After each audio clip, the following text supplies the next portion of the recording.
Yo creo que no. Yo creo que usted encuentra una posición clara en Libre, una oposición clara en el Partido Liberal respecto a la aplicación de la segunda vuelta, pero en el Partido Nacional se dice sí pero no.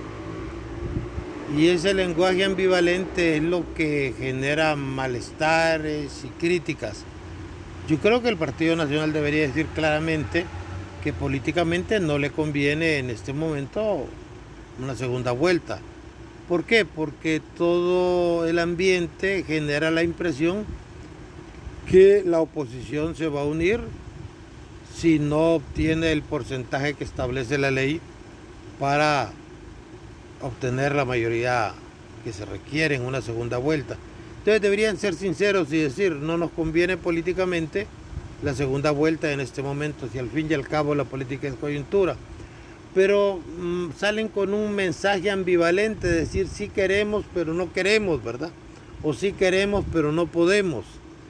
Y desde ese punto de vista yo creo que debe alejarse cualquier expectativa que se pueda tener respecto a que la segunda vuelta se va a aplicar en el próximo proceso electoral. ¿Por qué asume esas posiciones el Partido Nacional? Porque no le conviene. Y esta posición del Partido Nacional es explicable. No le conviene porque tiene la convicción que si el resultado electoral no los favorece de manera plena, pues entonces la oposición se va a unir, porque hay más afinidad en la oposición que de la oposición con el Partido Nacional. Y pasaría lo que pasó en Guatemala, que la persona que ganó en la primera vuelta no resultó electa en la segunda vuelta. Ese temor es explicable y deberían decírselo a la gente y la gente debería entenderlo. Pero venir a decir que están de acuerdo, pero en un lenguaje que más parece una parábola de la Biblia, una metáfora, un lenguaje encriptado, que están de acuerdo que se haga pero que no se va a hacer, eso definitivamente no es muy respetuoso para la opinión pública. ¿Es un alegrón de pobre entonces? Yo creo que es un distractor. Yo así lo veo porque desde el principio ha existido la convicción de que no va a darse una segunda vuelta, porque al que está manejando las decisiones en el Partido Liberal, que no es otro que el presidente de la República, no le conviene que esto se haga. En el Partido Nacional las decisiones las toma el presidente Hernández, no las toma el presidente del Comité Central. Y en consecuencia, si él no quiere, no se va a hacer por la correlación de fuerzas que se den en el Congreso. Y vamos a ir a elecciones en los términos tradicionales. En los términos tradicionales, ¿y por qué la creación de dos entes electorales como el Tribunal de Justicia Electoral, desaparecer el tribunal y crear el Consejo Nacional Electoral? Porque aquí queremos hacer cambios para que las cosas no cambien. Entonces, sí ha habido un avance, creo que el avance es fundamentalmente la incorporación de Libre.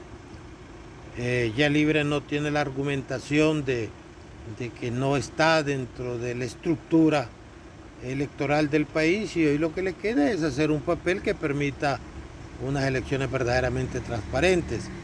Tienen que abandonar ese discurso sistemáticamente opositor.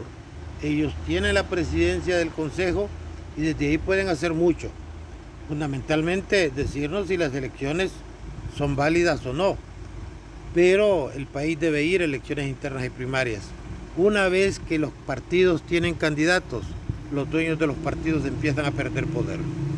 Ahora, ¿cómo se vislumbra este próximo proceso electoral con la participación de al menos 12 partidos políticos y la situación esta que se está dando, si le dan o no el beneplácito para la inscripción del partido de Salvador Narrala?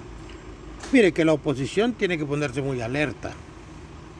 De esos 12 partidos nuevos, la mayor parte va a estar sintonizada con el Partido Nacional, lo que le va a dar control en las mesas.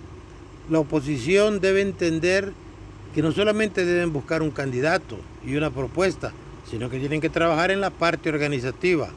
Usted debe prepararse para un proceso electoral que dura apenas 10 horas y debe tener representantes en las mesas muy buenos, por cierto, por lo menos para 20.000 mesas, que son 40.000 personas, con toda la logística que eso implica, y no se está trabajando en eso.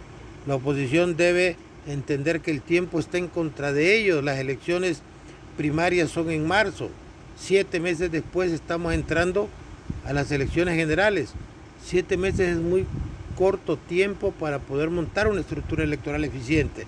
Entonces, la oposición tiene que empezar a apresurar el paso y a tomar decisiones.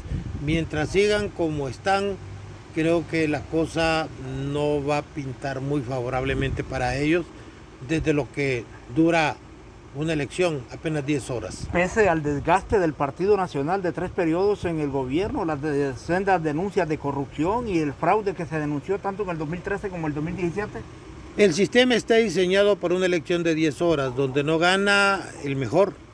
No necesariamente va a ganar el mejor, ni el más honrado, ni el más competente. Va a ganar el que tenga la capacidad de poner más votos en la urna. Y esto es en Honduras y en la mayor parte de los países de Latinoamérica. 10 horas. Para eso debe prepararse, para el día E. Si la gente votara por los buenos candidatos, pues Vargas Llosa le hubiera ganado a Fujimori. Y no fue así.